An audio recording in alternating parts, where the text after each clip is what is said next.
Hello বন্ধুরা, তোমরা সবাই কেমন আছো? রাধে রাধে। তো দেখতেই পাচ্ছ আমরা রেডি। আজ 15ই আগস্ট।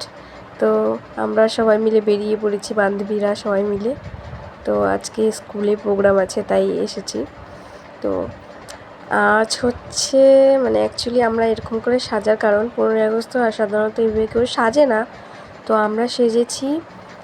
তো স্যার ম্যাম বলেছিল যে আজ একটু আলাদাভাবে একটা অনুষ্ঠান হবে, যেহেতু 50 বছর হতে চলছে আমাদের স্কুল, তাই। তো এদিকে দেখতে পাচ্ছি চলে আসলাম স্কুলে। এই যে আমার বোন সামনে যাচ্ছিল। তো এই দেখো মাঠ কতটা ভালো লাগছে এরকম দেখে।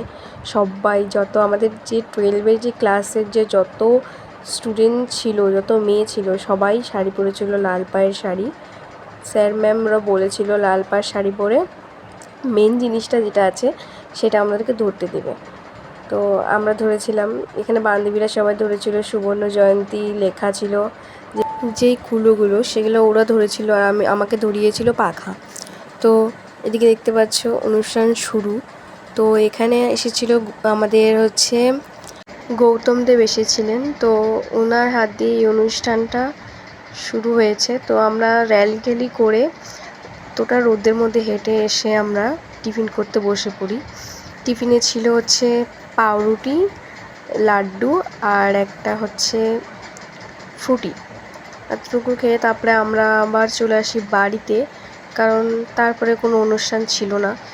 এদিকে দেখতে পাচ্ছ ওই দেখো ট্রেন যাচ্ছে। আমার না এই জায়গাটা খুব ভালো লাগে, যখনকার এই রাস্তা দিয়ে আমি নিচ দিয়ে যাই আর আমার ওপরে রাস্তায় ট্রেন যায়, আমার দেখতে খুবই ভালো লাগে। তো দেখতে পাচ্ছি ওয়েদারটা খুবই সুন্দর। তো আমরা ফ্রেশ হয়ে আবারও বিকালবেলা বেরিয়ে পড়ি, কারণ আমার একটা বান্ধবী এসেছিলো, ও আবার বাড়ি চলে যাবে।